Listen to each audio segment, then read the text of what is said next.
Hola, ¿qué tal, querida familia? Saludos fraternos. En esta oportunidad, nuevamente, tenemos de Dios la oportunidad y la bendición de podernos encontrar. No es casualidad que este encuentro se haya propiciado. Si eres tú uno de los habituales asistentes a estas transmisiones, desde luego que a ti muchísimas gracias. Pero si es la primera vez que te conectas, pues no solo te quiero invitar para que continúes en esta transmisión, sino que además puedas visitar nuestro canal.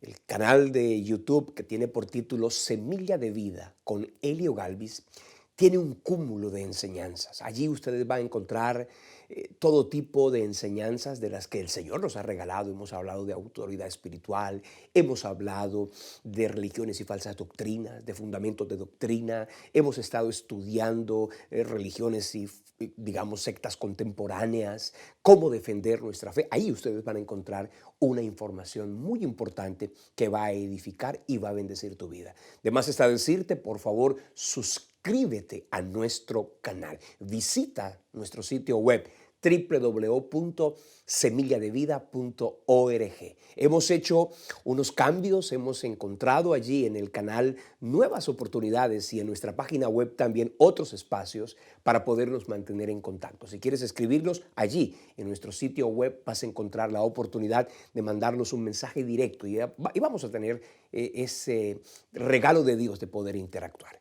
Antes de continuar, sentí en mi espíritu compartir una palabra que se encuentra en el libro de los Salmos, capítulo 62. Dice el texto, y quiero leer la Nueva Traducción Viviente, donde dice: espero en silencio delante de Dios, porque de Él proviene mi victoria. Solo Él es mi roca y mi salvación, mi fortaleza, donde jamás seré sacudido.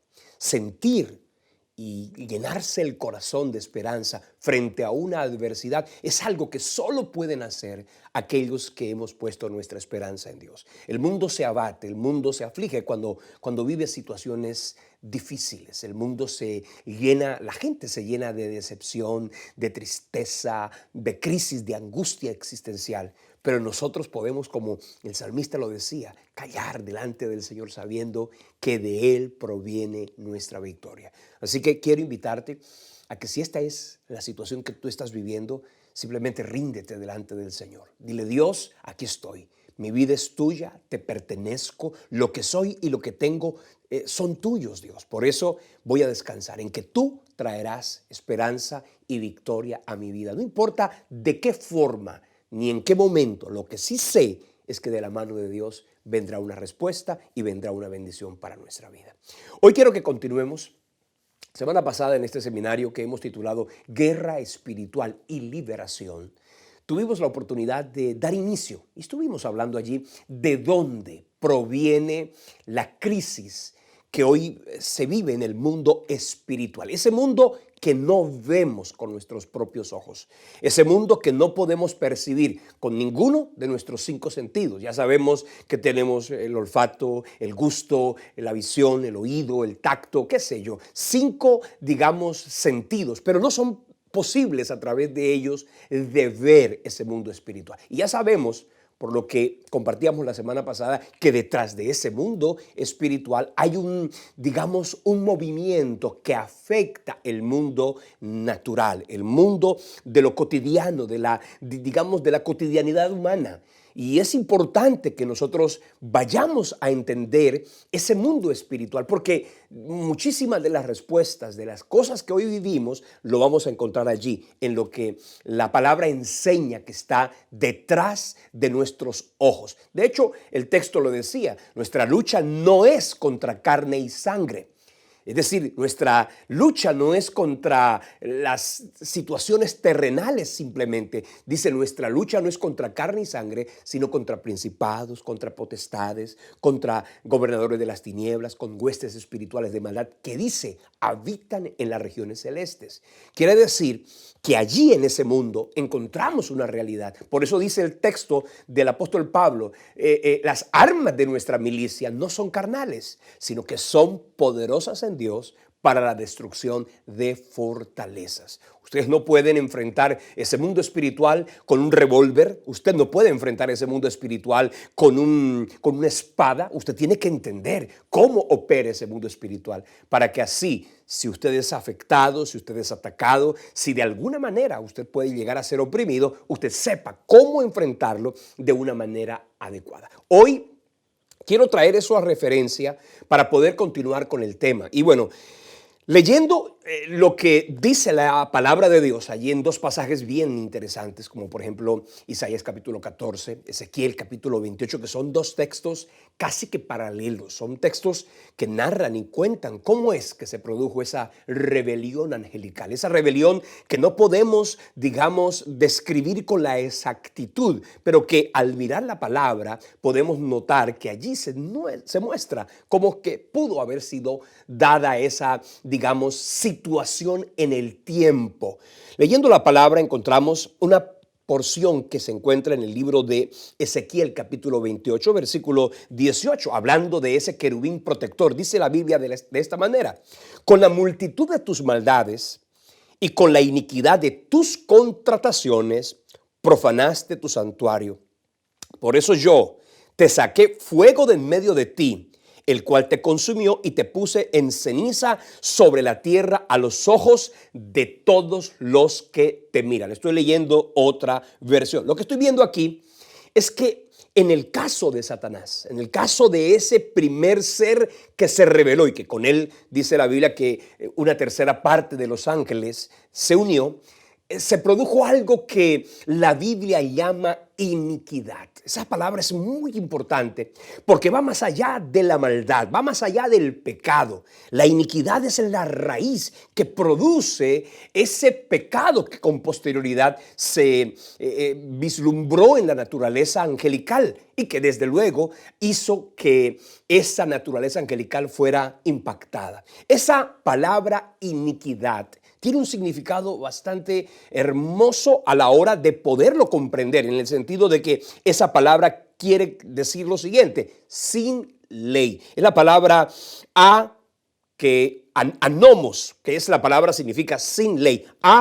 Que es sin, nomos, ley. Quiere decir que la iniquidad es considerarse sin alguien superior a quien rendirle cuentas. Cuando ustedes leen la palabra, nos damos cuenta que evidentemente en el caso de Satanás se produjo eso. Quiso no solo ser semejante al Altísimo, sino que también él quiso usurpar ese papel, por lo que a través de esa iniquidad se profirió el pecado, que luego terminó desdibujando, deteriorando, degradando la naturaleza de ese ser que, como todos los demás ángeles, debió ser creado con una excelsa majestad, con una maravillosa, digamos, manifestación del poder de Dios, pero que a causa de esa maldad, a causa de esa iniquidad, terminó produciéndose el pecado que desdibujó por completo. Y eso sucede mucho.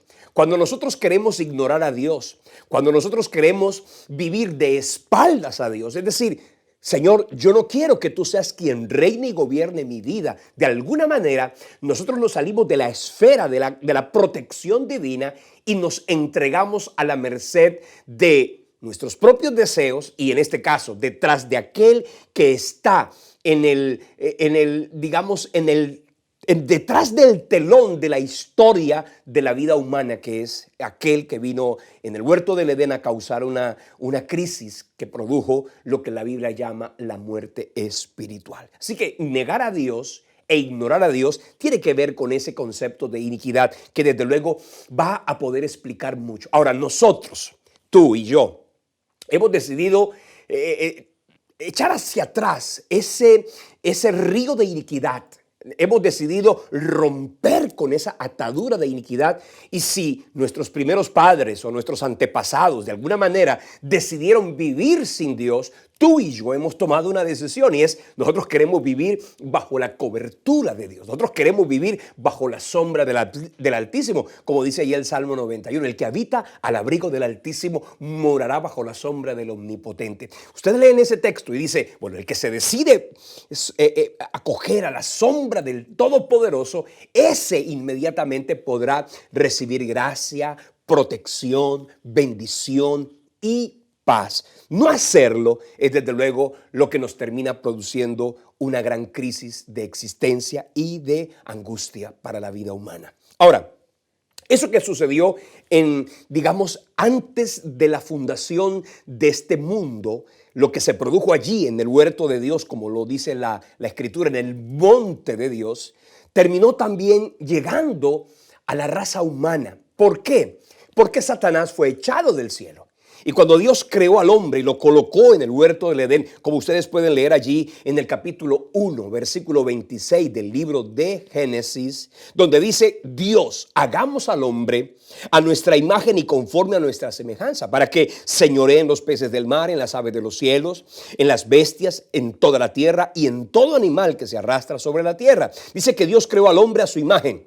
A imagen de Dios lo creó, varón y hembra los creó, y los bendijo Dios, y les dijo, fructificad y multiplicaos, llenad la tierra y sojuzgadla, señoread en los peces del mar, en las aves de los cielos, y en todas las bestias que se mueven sobre la tierra. Ahí está el plan perfecto y hermoso con el que Dios creó al hombre y lo colocó en el globo terráqueo, para que el hombre pudiera gobernar la naturaleza que Dios le había entregado bajo su custodia y bajo su subordinación.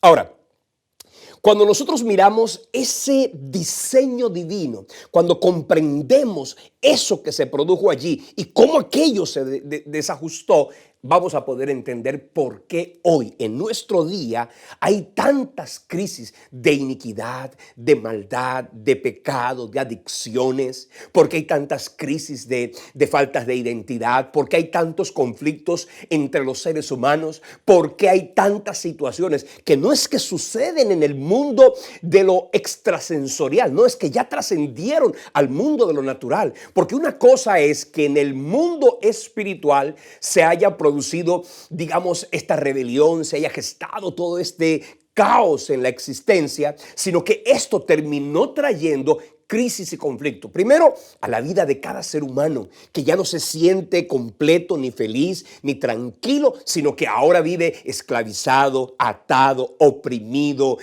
perseguido, se siente completamente a la deriva en un mundo que cada día le es más hostil. Si entendemos de dónde es que se produjo toda esa crisis, pues desde luego que vamos a poder afrontarlo de la manera correcta. Ahora, Dios creó al hombre y lo colocó en el huerto del Edén. Dice la Biblia que Dios hizo al hombre a su imagen y conforme a su semejanza. Quiere decir que tú y yo fuimos creados por Dios, pero también fuimos creados para Dios. Y no solamente fuimos creados por Dios, es que fuimos creados a su imagen y conforme a su semejanza. Ahí está el plan perfecto.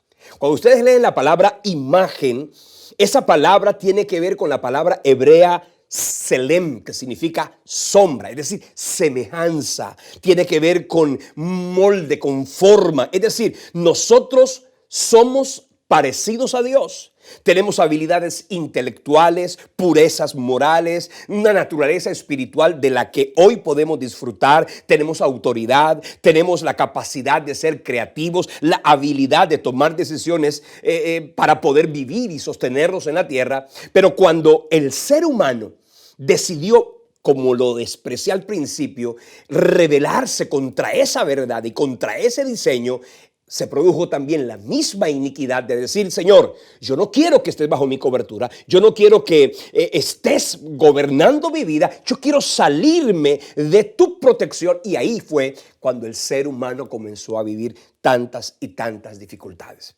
Hoy en día, los especializados en ciencia, por ejemplo, los médicos, los psicólogos, los expertos en conducta humana, los expertos en conflictos interpersonales, hablan de algo que se conoce con el nombre de la dicotomía humana. Creen que solamente existe el cuerpo y el alma. Y la máxima inclusive de la medicina es mente sana en cuerpo sano. Es decir, cuando un médico se encuentra frente a una persona o un psicólogo se encuentra frente a una persona, inmediatamente siente y piensa, estoy frente a una persona que solamente tiene un cuerpo y tiene un alma. Pero se olvidan de algo fundamental, y es que en la Biblia no solo somos cuerpo y alma, es que también somos espíritu, alma y cuerpo. Entender esa verdad nos va a poder explicar muchísimo del por qué hoy en día la gente va a la medicina tradicional, toma los medicamentos y no se siente aliviada. La gente va al psicólogo, la gente va al psiquiatra, la gente busca terapeutas y no se sana, porque el asunto va más allá de lo simplemente tangible e intangible de la naturaleza de la existencia. Vamos a entender un poco lo que produce la Biblia. Dice el texto de primera carta a los Tesalonicenses, capítulo 5, versículo 23, que todo vuestro ser, espíritu, alma y cuerpo sean guardados irreprensibles hasta la venida de nuestro Señor y Salvador Jesucristo. Fíjese que ahí dice espíritu, alma y cuerpo. Hoy en día se ha olvidado esa tridimensionalidad humana, sino que se ha hablado de solamente cuerpo y alma, y se ha invertido. Ahora todo es cuerpo, alma, y si acaso le damos lugar a nuestra vida espiritual. Leyendo la palabra nos encontramos que, ¿sabes qué hace la Biblia? Ahí está la carta a los Hebreos capítulo 4 versículo 12. La Biblia, la palabra de Dios, tiene el poder. Mira, el médico te va a dar medicinas para, digamos, aliviar los desajustes bioquímicos de tu cuerpo. La medicina farmacéutica. El psicólogo, el terapeuta, el psiquiatra te dará terapias para tratar de solventar un poco lo que tiene que ver con tu alma, los recuerdos, los sentimientos, los pensamientos, las emociones, la voluntad. Pero escucha algo, ¿sabes qué hace la Biblia? Va más allá. La palabra de Dios penetra. La carta a los Hebreos lo dice, capítulo 4, versículo 12. Porque la palabra de Dios es viva y eficaz, más cortante que toda espada de dos filos, que penetra hasta partir el alma y el espíritu, las coyunturas y los tuétanos, y discierne los pensamientos y las intenciones del corazón. Por eso es que nosotros no podemos hacer guerra espiritual simplemente levantándonos contra el diablo, a reprender al diablo y a echar al diablo y sacar los demonios, si no entendemos cómo es que funciona la gran, digamos, el gran campo de batalla de ese mundo espiritual, que es la vida interna del ser humano. Somos espíritu, somos alma y somos cuerpo. Voy a tratar de explicarlo de una manera muy rápida. Cuando hablamos de espíritu, estamos diciendo que el espíritu humano es esa porción interna mediante el cual el ser humano tiene contacto con Dios. Lo puede a través del espíritu recibir, contener, asimilar en todo lo que tiene que ver con su ser como el rey de su vida y además como el centro de su existencia. Eso es lo que podemos decir que es el espíritu. Romanos capítulo 8, versículo 10 dice, pero si Cristo está en vosotros, el cuerpo en verdad está muerto a causa del pecado, mas el espíritu vive a causa de la justicia. Es decir, hablando del espíritu, quiere decir que el Señor le puede dar vida a un espíritu que a causa del pecado está muerto, aunque inclusive nuestro cuerpo humano un día se acabe y tenga que, como dice la Biblia, ir al polvo de la tierra y allí simplemente fenecer. Cuando hablamos del espíritu, podemos decir lo siguiente, que el espíritu, por tener espíritu, tú y yo tenemos la capacidad y la oportunidad de tener conciencia de Dios y también tener comunión con Él. Eso es el espíritu. Ahora, el alma. Los psicólogos definen el alma como la base de los sentimientos, de las emociones y de la voluntad. El alma puede servir a Dios o puede también entregarse al pecado. Cuando ustedes leen en la Escritura momentos y circunstancias, y es interesante ver cómo el rey David, por ejemplo, identificó la tridimensionalidad de su ser diciendo desde su espíritu, ¿por qué te abates, oh alma mía, y te turbas dentro de mí? Cuando hay temores, los temores están en el alma. Es decir, no puede haber una pastilla, un medicamento para evitar el temor, si el temor está en el alma.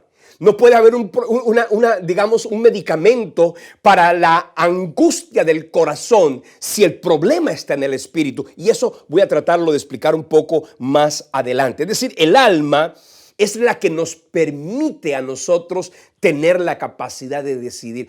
Tú y yo decidimos desde nuestra alma. Tú y yo tenemos la capacidad de pensar desde nuestra alma. Cuando ustedes van a la Biblia, esa alma se puede ver reflejada específicamente con ese término alma, o también puede ser usada desde la perspectiva del corazón. El corazón es engañoso, es decir, el alma es engañosa porque es un alma caída, es un alma que necesita ser redimida. Por tener alma, tú y yo tenemos la conciencia de ser lo que somos y además de ver a los demás de manera distinta. Ahora, el cuerpo. El cuerpo es la capacidad que Dios nos dio para podernos interrelacionar con este mundo en el que nos encontramos. Por tener cuerpo, tenemos conciencia del mundo que nos rodea y nos podemos relacionar con él. Entonces, escuche bien esta frase que le va a poder explicar mejor toda esta tridimensionalidad del ser. El espíritu es el centro y fuente de la vida del hombre. El alma es la dueña de esta vida y la usa. Y por medio del cuerpo la expresa. Ahora, hoy quiero explicarles que así fue que fuimos creados por Dios.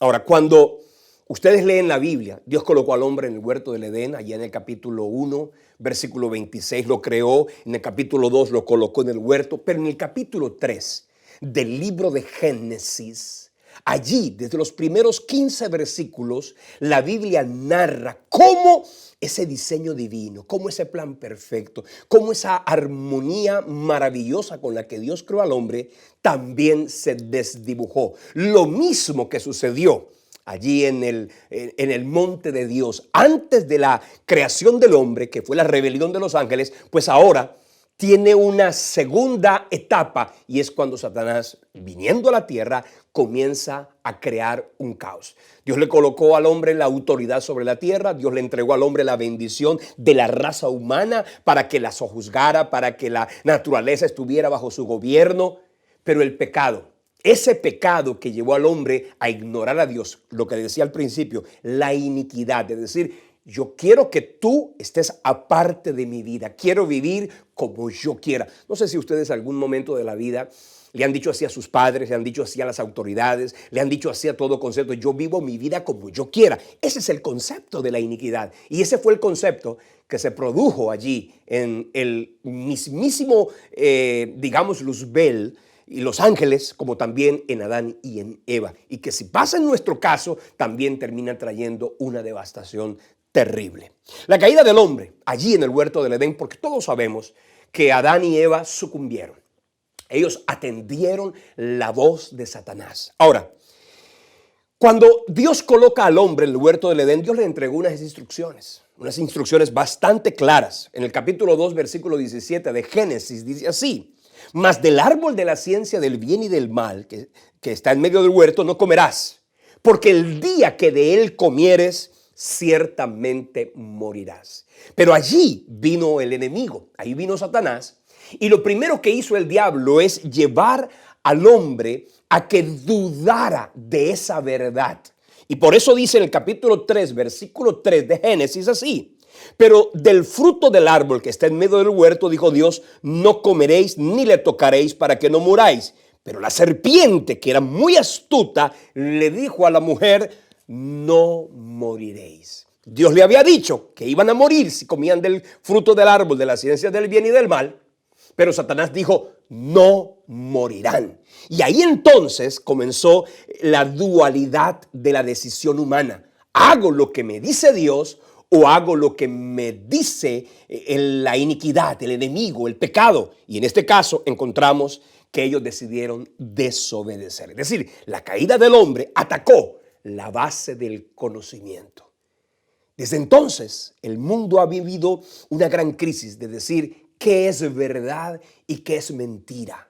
Vivimos en un mundo donde vivimos en un relativismo impresionante. Lo que para unos es verdad, para otros simplemente es mentira. Por eso el hombre vive hoy basado en ideas distorsionadas, bajo la influencia de filosofías completamente contrarias a la voluntad de Dios y al diseño divino, y esto desde luego lo ha llevado a una vida de confusión y a una vida completamente errática, porque quien decide ignorar a Dios decide ignorar la verdad. Cuando ustedes y yo vinimos a Cristo, pues encontramos que Cristo es la verdad y decidimos entregarle a Él el gobierno de nuestra vida, y como consecuencia decimos: Señor, que a partir de hoy sea tu palabra la que guíe mis pasos. Y estamos simplemente haciendo un acto de resarcimiento. Si lo que Adán y Eva hicieron devastó a la humanidad, pues nosotros en un acto consciente contrarrestamos aquella decisión con una nueva decisión. Es decir, Señor Jesucristo, sé tú el Señor de mi vida. Y como consecuencia vivimos entonces ahora bajo la verdad de Dios. La caída del hombre también socavó las bases de las normas morales. Dios le dijo a Adán: no es bueno que comas del árbol. Pero ¿qué dijo Satanás? No te preocupes, no va a ser malo. Y en consecuencia, el ser humano comenzó a cambiar sus conceptos de moralidad. Y hoy en día vivimos en medio de relativismos morales. ¿Saben una cosa? Hoy estamos viviendo no solamente de ese relativismo donde los seres humanos quieren imponer sus propios criterios, no solamente para sí, para su descendencia, sino para los demás. Hoy en día no se puede decidir ni se puede pensar abiertamente desde la óptica humana de qué es moralmente correcto, porque ya ustedes y yo sabemos que la sociedad de allá afuera a lo bueno llaman malo, a lo malo llaman bueno. Tienen lo amargo por dulce y lo dulce por amargo, como dice Isaías capítulo 5, versículo 20. Es decir, estamos sometidos a un mundo completamente relativo en lo moral. Y nosotros necesitamos decir: sabes que Dios, será bueno lo que tú dices que es bueno, y será malo lo que tú desde luego dices en tu palabra que es malo. También el pecado y la caída desdibujó la identidad del ser humano. Desde entonces el hombre se preguntó: ¿quién soy yo? ¿Por qué? Porque lo que sucedió en el huerto del Edén es que Adán y Eva inmediatamente perdieron su esencia, se comenzaron a ver diferente, ya no se veían con la pureza y con la identidad con la que fueron creados, sino que ahora se veían completamente distorsionados. Comenzó la crisis entre ellos mismos, la crisis interior, la crisis relacional, la crisis de la vida humana, y esto desde luego que hizo que la existencia humana se comenzara a vivir hoy en una gran crisis de identidad. Hoy en día, ustedes saben que el mundo entero está cambiando los parámetros de identidad. La gente hoy en día no sabe quién es. La gente hoy en día vive una crisis de existencia, tanto que hay gente que vive en una confusión de identidad impresionante.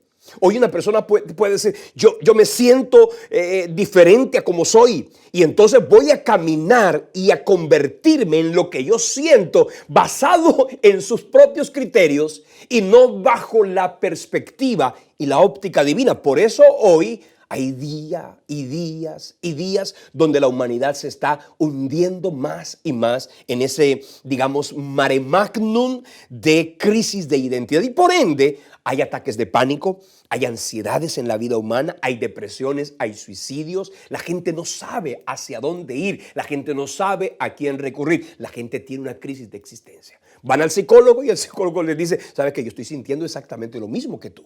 Van a los médicos y los médicos dicen: pero yo no te puedo recetar nada porque no puedo llegar hasta allí. Mi capacidad no llega hasta lo profundo de tu existencia. Pueden haber terapias, pueden haber tratamientos, y no estoy diciendo que sean malos. Lo que estoy diciendo es que son insuficientes. Que para que el ser humano en realidad tenga libertad y tenga bendición, necesita recurrir a la cruz del Calvario. Un día escuché una frase hermosa, una canción de antaño que decía: que se calle el poeta de una vez, que no hable más, que deje de inspirarse en lo que él llama libertad. Porque ¿qué libertad ha obtenido el ser humano si este mundo de hoy está lleno de esclavos? Que revisen la historia y que hagan corrección, porque la esclavitud no ha tenido abolición. Hay cadenas y grillos sujetando al ser humano que tan solo se rompen cuando se acude al Calvario. Entonces nosotros necesitamos ahora Entender lo siguiente: la caída del huerto del Edén nos separó de Dios, además de que distorsionó la imagen que tenemos de Dios. Hoy en día la gente presume que Dios es como ellos se lo imaginan. Y eso desde luego hace que la existencia, y por eso hay tantísimas religiones, y por eso hay tantísimos criterios filosóficos completamente contrarios a Dios. Y la gente dice, no, Dios es como yo lo creo, y como yo lo pienso, y como yo lo concibo, porque se distorsionó no solamente la relación con Dios, sino también la imagen de Dios. También se afectó nuestra pureza moral. Se corrompió nuestro intelecto y además de eso se dañó todo nuestro cuerpo, entrando en una esfera de dolor, de enfermedad y de muerte. Esa es la realidad en la que hoy nos encontramos. Ahora, le dije al principio que somos espíritu, alma y cuerpo. En el espíritu que Dios creó para el hombre humano, para el ser humano, se produjo algo que se llama la muerte espiritual. Esa muerte espiritual es la separación. Se rompió a causa del pecado, digamos, el puente que había entre nosotros y Dios. Y por eso en el caso de Adán, se escondió de Dios. Cuando Dios llegó al huerto del Edén, dice la Biblia que Adán oyó su voz, tuvo miedo y se escondió. ¿Por qué? Porque eso hace el pecado, la naturaleza humana nos aleja de Dios y nos aísla de la bendición que es Dios. Ahora, como consecuencia, es como cuando el lobo logra que una ovejita se salga del rebaño. Pues sabes una cosa, el lobo eso es lo que procura, sacar a una ovejita del rebaño para de esa manera poderla atacar. Así sucedió en el huerto del Edén, así sucede en la vida natural, así sucede en la vida de cada ser humano. El enemigo va a pretender aislarte de la sociedad, de la familia, de la iglesia, del entorno, para luego meterte en un mundo de desesperación, en un lodo cenagoso de angustia, en un mundo completamente antagónico. Ese es el ataque que el enemigo quiere hacer. En el alma, el pecado, esa caída, distorsionó e hizo que las emociones del ser humano se cambiaran completamente. Como resultado de la caída, la sensación de seguridad, certidumbre y pertenencia que tuvo Adán, desde luego fueron reemplazadas por miedo, por ansiedad, por vergüenza, culpa, depresión, ira y muchísimas otras cosas. Es decir, comenzaron las malas relaciones. Lo primero, en el espíritu, comenzaron las malas relaciones con Dios. En el alma comenzaron las malas relaciones, primero con la propia existencia. El ser humano no se siente feliz ni en la soledad. Y por supuesto, tampoco se siente feliz en el entorno. Tiene conflictos con el que está aquí, con el que está allá, con el que conoce, con el que no conoce, con el que ama, con el que no ama. ¿Por qué? Porque el alma está herida y el alma está completamente convulsionada. Dejamos de sentirnos aceptados por Dios y por el prójimo y ahí comenzó una crisis de pertenencia. No nos sentimos pertenecer a nada. La inocencia fue reemplazada por culpa y vergüenza. Perdimos el valor propio y fácilmente entramos en un mundo de una baja autoestima, de una baja autovaloración, de un bajo autoconcepto. La autoridad fue reemplazada por debilidad e impotencia. Perdimos la fortaleza y el dominio propio y ahora son las emociones las que nos gobiernan, son las que nos controlan. Llegaron las ataduras, se produjo la rebeldía y en un caso más profundo, en un estadio de mayor degradación, pues el enemigo comienza ya no solo a controlar, el entorno, sino comienza a controlar el corazón de una persona, el alma de una persona. Por eso dice, que se calle el poeta, que no hable más, que deje de inspirarse en lo que él llama libertad, la libertad que el ser humano solo se podrá recibir cuando se acude al Calvario. Ese que dijo, yo soy la verdad, yo soy la vida, yo soy el que trae libertad. Si el Hijo os libertare, seréis verdaderamente libres. El cuerpo, ya todos sabemos, como en el caso de Adán y Eva, se produjeron dolores, se produjo la angustia, la existencia, la muerte, comenzaron las enfermedades, se produjo la decadencia y como consecuencia la muerte. Ahora, pastor, ¿usted por qué explica todo esto? ¿Qué tiene que ver esto con guerra espiritual? Pues tiene que ver mucho. ¿Y sabes por qué? Te lo voy a explicar de la siguiente manera. Cuando la gente tiene un problema, cuando tú y yo padecemos de una situación difícil en el entorno en el que nos encontramos, en algún miembro de nuestra familia, en nuestra propia, digamos, vivencia, en nuestra propia existencia, tenemos que identificar de dónde proviene el problema. No podemos suponer, como ya bien lo expliqué, que todo proviene de la misma fuente. Los médicos, cuando ven la sintomatología de una persona, dicen, vamos a tratar esto, vamos a hacer un análisis, vamos a buscar de dónde es que proviene esto, cuál es el origen de esa situación. Y por eso hacen estudios, y por eso hacen exámenes de laboratorio, y por eso hacen, digamos, exámenes diagnósticos de toda la aparatología que hoy existe para tratar de encontrar la causa. Si ustedes y yo no encontramos la causa de nuestros problemas, pues básicamente vamos a seguir patinando en el mismo lodo, en la misma arena movediza y no vamos a avanzar. Una enfermedad, por ejemplo. Voy a hablarle de una enfermedad. Ustedes saben que las enfermedades del ser humano pueden tener uno de 3 orígenes distintos. Las enfermedades, nuestro cuerpo humano, se debate entre la vida y la muerte. Este cuerpo se va debilitando, se va desgastando. Usted puede comer muy bien, usted puede hacer ejercicio, usted puede hacer todo lo que quiera. Pero su cuerpo no va a poder detenerse ante lo inminente que es la muerte. Podemos atrasarla, ¿cierto? Pero no la podemos detener. Ahora, hay enfermedades que en la ictiología médica se puede decir que son de origen orgánico. Tienen un desajuste bioquímico y hay que tratar de regularlo. Un problema físico, una enfermedad de tipo físico. Para eso, el médico, habiendo identificado la razón, pues simplemente hace una fórmula médica y le dice, si usted ya hemos comprobado que le hace falta esto, pues tómese estos medicamentos y haga esto y ya, porque es una enfermedad de tipo físico. Y ahí encontramos en el capítulo, por ejemplo, 9 de Lucas, versículo 1, dice que al pasar Jesús vio a un hombre ciego de nacimiento. Y le preguntaron sus discípulos diciendo, Rabí, ¿quién pecó este o sus padres para que haya nacido ciego? Respondió Jesús y le dijo, no es que pecó este ni sus padres, sino que para que las obras de Dios se manifiesten en él. Es decir, le estaban preguntando, ¿esta es una enfermedad genética, generacional? No, esto es un problema que se presentó aquí. No es un problema espiritual, no es el resultado de un pecado, es el resultado de una condición anatómica. Lucas 7:21 dice, en esta misma hora sanó a muchos de sus enfermedades y plagas. Es decir, el Señor interviene en el cuerpo humano. Cualquiera sea la enfermedad, el Señor la puede sanar. Ahora, querido amigo, estimado hermano, no todas las enfermedades son de tipo físico. Hay enfermedades que son de tipo emocional.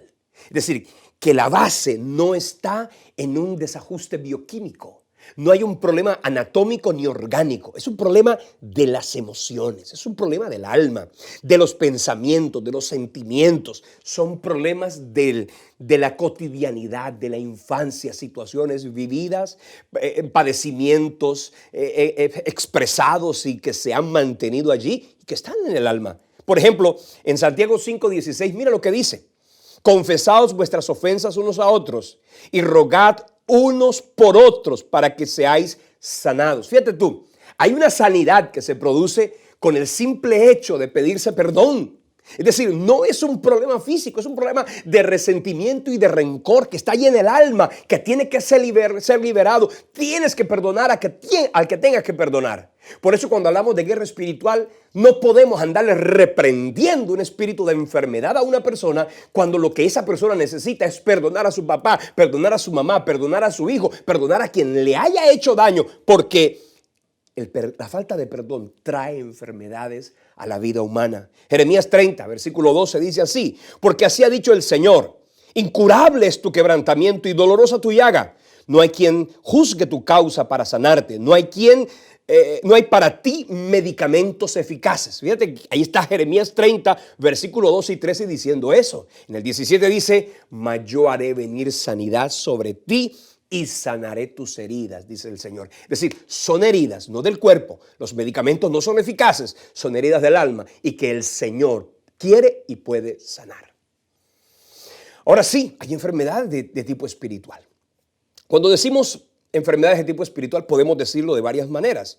Enfermedades que son el resultado del pecado. Cualquiera que sea el pecado trae a nuestra vida una distorsión. Lo ocurrió en el huerto del Edén, puede ocurrirnos a nosotros también. Dice el texto de Salmo 32, versículos 3 y 4. Mientras callé mi pecado, mi cuerpo se consumió con mi gemir durante todo el día y durante toda la noche. Tu mano pesaba sobre mí y mi vitalidad se desvanecía con el calor del verano. Estoy leyendo otra versión. De pronto le pusieron allí la versión Reina Valera.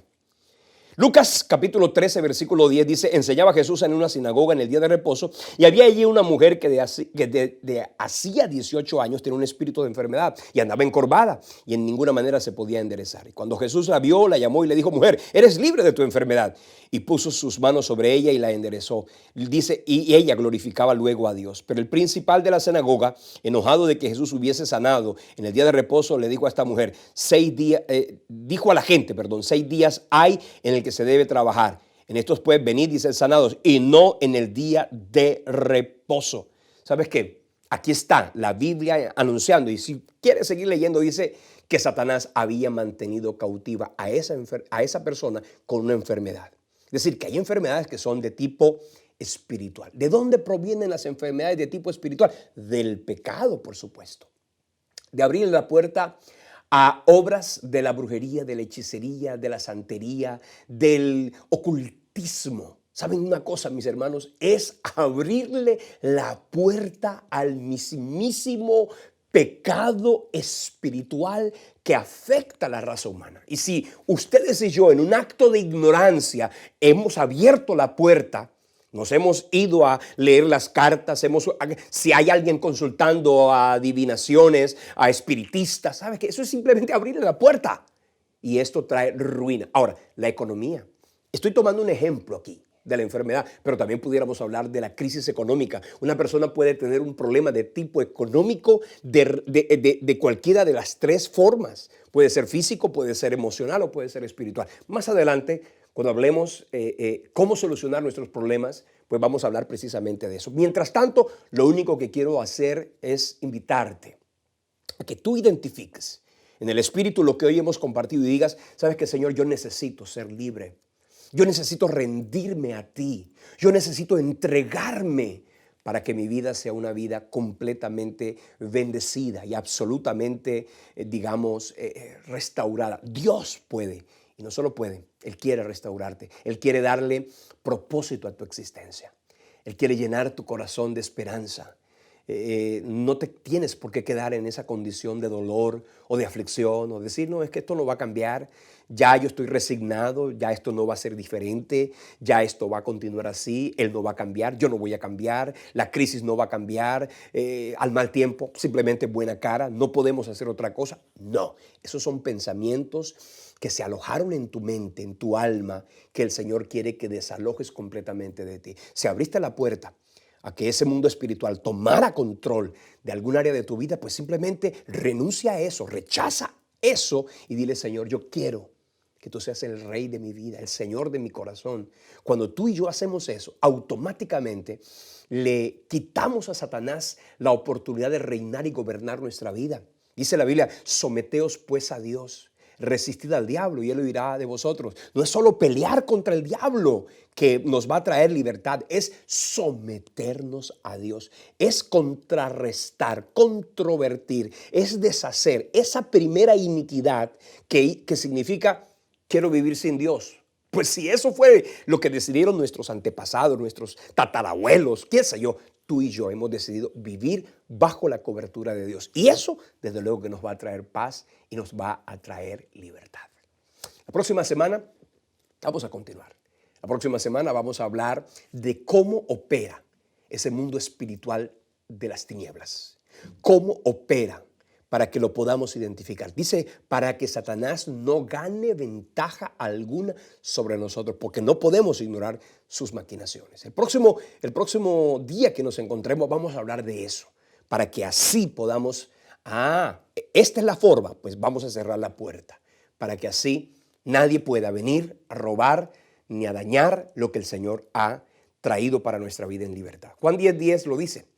El diablo vino a matar, a hurtar y a destruir. Pero dijo Jesús, yo he venido para que tengan vida y vida en abundancia. Dice, yo he venido a deshacer las obras del diablo. No hay nadie que pueda más que ese Señor de gloria al que tú y yo hemos decidido rendirnos. Por eso te invito para que no faltes. Quiero que hagamos una oración.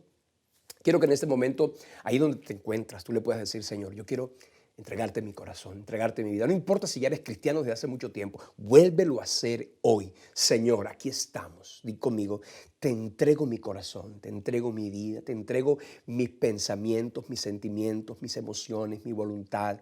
Que todo mi ser, espíritu, alma y cuerpo, Señor, sean rendidos a tu gracia, a tu favor y a tu bondad, para que nada me robe la bendición de poder vivir para ti. Perdona mis pecados, los que he cometido de forma consciente o inconsciente, los que he cometido de manera deliberada, pero también los que de forma ignorante he cometido. Señor, y toda maldición, toda iniquidad que haya venido surcando mi río generacional, hoy se rompe y se deshace por el poder del nombre de Jesucristo, ese que venció la muerte y que derrotó a Satanás en la cruz del Calvario. Gracias te damos, Dios. En el nombre de Jesús, amén y amén. A todos ustedes, muchas gracias. De más está decirles que es una bendición poderles tener. Comparte esta enseñanza si te bendijo. Llévale a otros este mensaje, compártele, dile, esta es una palabra que te va a ayudar un poco a entender la situación en la que te encuentras. Y de esa forma, no solamente bendices a otros, sino que también vamos a tener la oportunidad de hacer mucho más presencia en nuestras redes sociales. Visita nuestro sitio web. Recuerda, www.semilladevida.org. Tenemos un canal en YouTube. El canal se llama Semilla de Vida con Elio Galvis. Tenemos una fanpage, ahí van a estar los datos. Tenemos cuentas tanto en Instagram como en Facebook y así podemos nosotros mantenernos en contacto. Ve obviamente a nuestra página web, allí tendrás la oportunidad de saber mucho más de nuestro ministerio como también de poder sembrar. Acuérdate que necesitamos de tu ayuda. Esto no es un ministerio auspiciado por ninguna organización, ni eclesiástica, ni denominacional, no. El ministerio Semilla de Vida es un ministerio que el Señor nos ha entregado y que solo depende de su misericordia y de personas como tú, que cada semana reciben de aquí una palabra de edificación y de bendición. Si este ministerio te ha edificado, pues hoy te quiero invitar para que siembres. Necesitamos continuar, necesitamos avanzar, necesitamos seguir haciendo la tarea y tu aporte es algo que nos va a ayudar. No es el de otro, es el tuyo. Y por eso hoy te invito. Te voy a dejar la información de nuestra, digamos, cuenta de ahorro, de corriente, cuenta de ahorros allá en Colombia. Te puedo dejar aquí también nuestra cuenta corriente o de cheques en los Estados Unidos. Puedes sembrar a través de PayPal, puedes hacerlo a través de Zelle, puedes hacerlo de cualquier manera, pero hazlo para que así podamos continuar. Nos vemos entonces la próxima semana. Desde luego, dependiendo del Señor, confiando en Él y descansando en que Él nos cuida, nos guía y nos protege. Acuérdate, que habita al abrigo del Altísimo, morará bajo la sombra del Omnipotente. Tú y tu casa están bajo la cobertura de un Dios grande que te cuida y te defiende. Nos vemos entonces en una próxima oportunidad. Bendiciones y hasta entonces.